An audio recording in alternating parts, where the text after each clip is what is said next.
वैदिक पर्सपेक्टिव के इस YouTube चैनल को सब्सक्राइब करें, वीडियो को लाइक व शेयर करें। ओम त्रिह्नः अश्विना यजता दिवे दिवे परित्रिधातु पृथ्वीम आसायतम तिस्रः न सत्या रथ्या परावत आत्मेव वातः स्वसराणि गच्छतम। 3 हमारा, हे अश्विना पुरुष औरत युगल, यजन करो प्रतिदिन। सर्वतः 3 धारण करने वाले पृथ्वी में शयन करते समय टेढ़ी चाल वाली जो सत्य नहीं है, रथों पर परांगमुख स्वयमेव वायु वेग से अनुकूल हो जाएंगी। यह मंत्र ऋग्वेद के प्रथम मंडल के 34वें सूक्त का 7वां मंत्र है। इसके ऋषि हिरण्यस्तु पांगिरस हैं और इस मंत्र का प्रमुख विषय जो देवता है, जो मुख्य विषय कहा जाता है, वह है अश्विना पुरुष औरत युगल। तो इस सूक्त में कुल 12 मंत्र हैं और इसका यह 7वां मंत्र यहां पर लिया गया और 7वां मंत्र का छंद है निचरत गायत्री और स्वर पंचम है। यहां पर हम वही जो 34वां सूक्त जिसके 12 मंत्र हैं, इसमें ईश्वर ने, ईशान परमात्मा ने हमें यह आदेश दिया है, निर्देश दिया है या सलाह जिन्हें माने वह दिया है, जिसे बार बार व्यक्ति के मन मस्तिष्क में स्थापित करने के लिए बार बार पुनरावृत्ति की गई है। वो किसकी? त्रिसप्त की। 3 आधार स्तंभ, 3 आचरण स्तंभ। तो आप ये कहेंगे कि भाई ये 3 क्या चल रहा है? 3 बार बार 3 जो बात कही गई है इसमें, तो वह है कि भाई ईश्वर, ईशान परमात्मा हमें इस जो त्रिसप्त को बार बार आवृत्ति में लेने के लिए यह सलाह दी गई है इसमें, जिससे कि हमारे हित के लिए ही है ये सब। तो यहां पर हम इससे संबंधित हम यह बात प्रारंभ करते हैं। इस मंत्र में ईशान परमात्मा ने पुनः त्रिसप्त को अपना कहा है तथा वहीं से मंत्र का प्रारंभ किया है। अश्विना पुरुष औरत युगल को त्रिसप्त का स्मरण दिलाते हुए प्रतिदिन यजन करने हेतु सलाह दी गई है। ऐसे मंत्रों से यह लगता है कि ईश्वर या ईशान परमात्मा जन सामान्य से अपनी उपासना करवाना चाहता है, किंतु जिस प्रकार की उपासना पद्धति वेद में बतलाई गई है, उसके द्वारा जनों का ही कल्याण दिन प्रतिदिन होना सुनिश्चित होता है। इसलिए बार बार त्रिसप्त त्रिसप्त त्रिसप्त की बात की गई है। ये ईश्वर ने, ईशान परमात्मा ने जनों के कल्याण के लिए ही कहा है और यह कहा गया है कि प्रतिदिन यजन करो। वेद जो है वो जन के हित के लिए है, इसे हमें अच्छी तरह से समझ जाना चाहिए। इस मंत्र तक, जैसे कि ये 34वें सूक्त के पिछले हमने 6 मंत्र तक समझे, इसमें भी त्रिसप्त की महत्ता चल रही है। अब ये 7वें मंत्र में भी जो पुरुष हैं, जो कि अपनी इंद्रियों को वश में करने वाला है और उसकी पत्नी है, उसे सलाह दी गई है। तो ये जो है बात यहां पर आई है, क्या कहा गया है?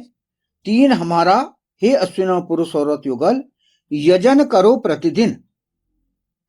यजन, वैसे तो पिछले मंत्रों में यजन की बात बहुत बार आई है, बहुत रिपीट हुई है, फिर भी इसको हम संक्षेप में इसको पुनः समझने का प्रयास करते हैं, जो कि आपको यदि अपील करती हो तो उसमें आप सब्सक्राइब कीजिए और शेयर कीजिए। यजन का अर्थ क्या है? इस विषय में कुछ जानकारियां हमें प्राप्त हुई हैं। भारतीय धर्म और संस्कृति में यजन का अर्थ सरल शब्दों में यज्ञ करना या पूजा आराधना की एक विशिष्ट विधि है। वेद विधि के अनुसार होता और ऋत्विक ऋतु ऋतु में उपासना करना, कर्मों का विधि पूर्वक अनुष्ठान करना। संस्कृत की यज धातु से उत्पन्न इस शब्द के मुख्य रूप के 3 पहलू हैं। पहला देव पूजा, दूसरा संगतिकरण और दान। जिसमें देव पूजा अर्थात वही जो कि आप ईश्वर की उपासना करते हैं, ध्यान लगाते हैं, और इसमें कहा गया है देवताओं का सम्मान करें।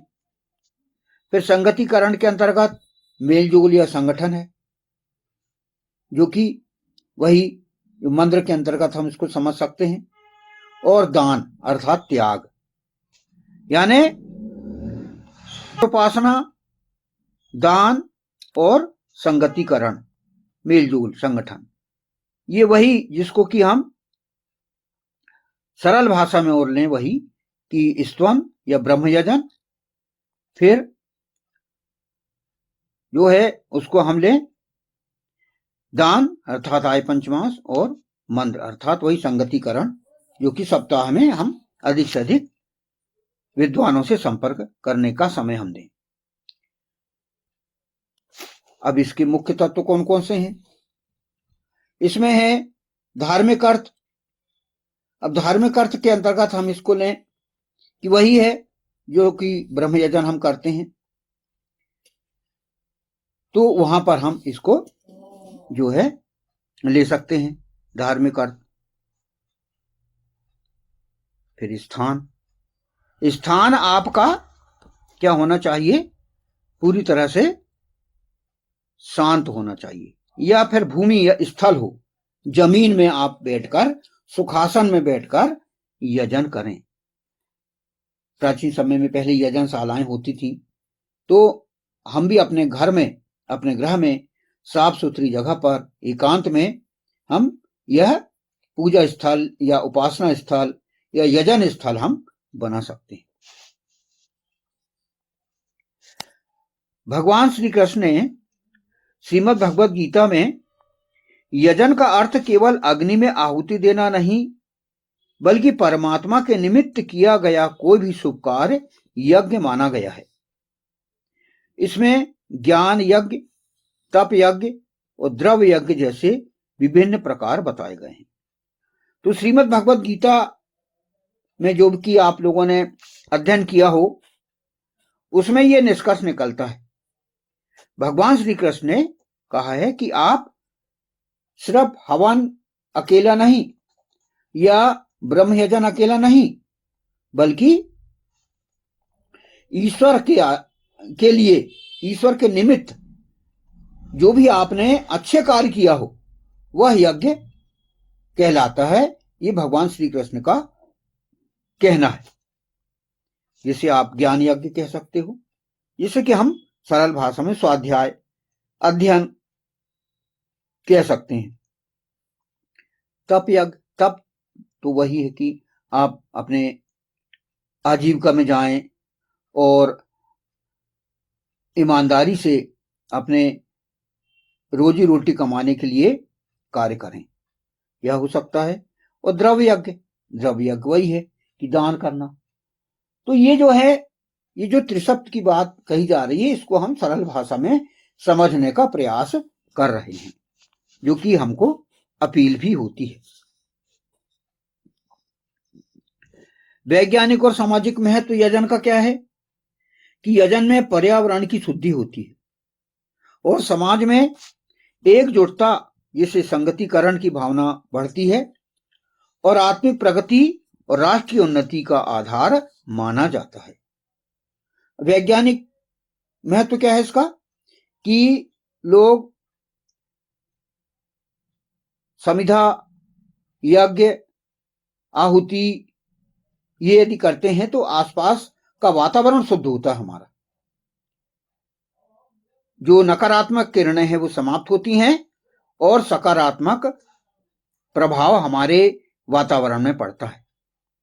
हम यदि ब्रह्म यजन करने बैठते हैं तो हम सुगंधित अगरबत्ती लगा सकते हैं जिससे कि हमारे वातावरण में शुद्धता आए। ये हम कर सकते हैं।